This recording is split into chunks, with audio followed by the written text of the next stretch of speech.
All right, here's an easy one. I'll do it. How do I test my floor for moisture? You use a moisture meter, okay? You can buy inexpensive moisture meters as little as $20. Go online, Amazon, order you one.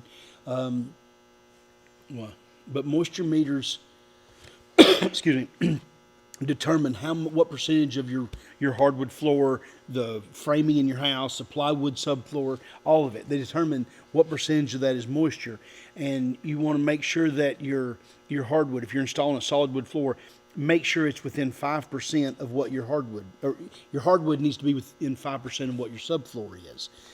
If you're installing a wide plank solid like a 5-inch, it needs to be within 3%, because those are more susceptible to movement. Even more important, though, is what is the moisture reading telling you? You want to make sure that you don't have over a 12%. We'd really like to see it closer to 10.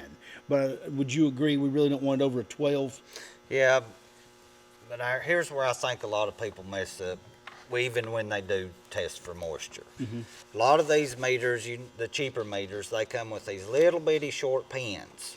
Mm-hmm. And when you push it in your subfloor, all it's reading is that very top layer. Right.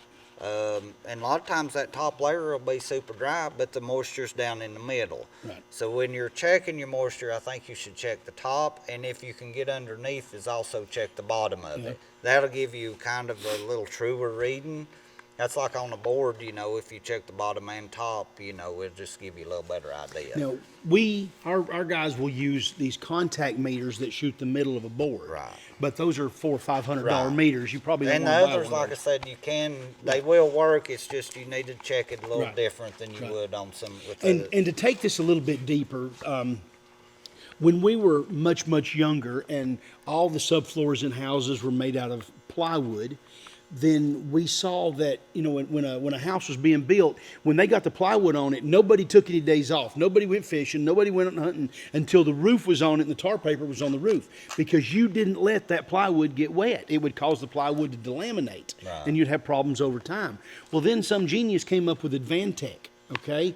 And the oriented strand boards like Advantech with the special waterproof glues, they can get wet, no problem. And they love to talk about that. Hey, it doesn't matter, it can get wet.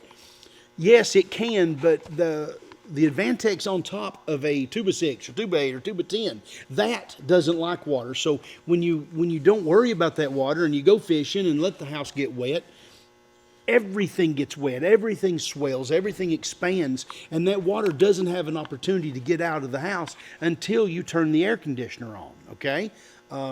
Even when you go into the winter and it dries out, you've got doors and windows, that moisture doesn't escape readily. So moisture is a much bigger issue today than it was 20 years ago. 20 years ago, we were prepared for it. So this is something that you have to deal with all the time. Be prepared for high moisture in a house. If you have high moisture, we're not going to just lay your floor and hope it gets better. When we do an installation, we're going to say, hey, stop, you can't. We're not going to even carry your hardwood floor into the house.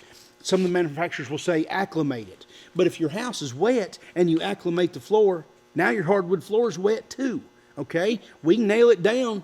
As soon as you flip the air conditioner on, it's going to start drying it out, and you're going to have cracks between the boards that you can throw a cat through. Okay, very important. Check the moisture. Get your moisture under 12%, hopefully around 10. When you get around 10 all over the house, not just in here or there, make sure in front of the doors, make sure in all the rooms. Then you can carry your hardwood floor in there. If you want to acclimate it. But if it's within 3%, acclimation is not necessary. Okay. Wood that comes out of our warehouses will already be where it needs to be. If you've got wood that's wet and a house that's dry, then maybe you acclimate it.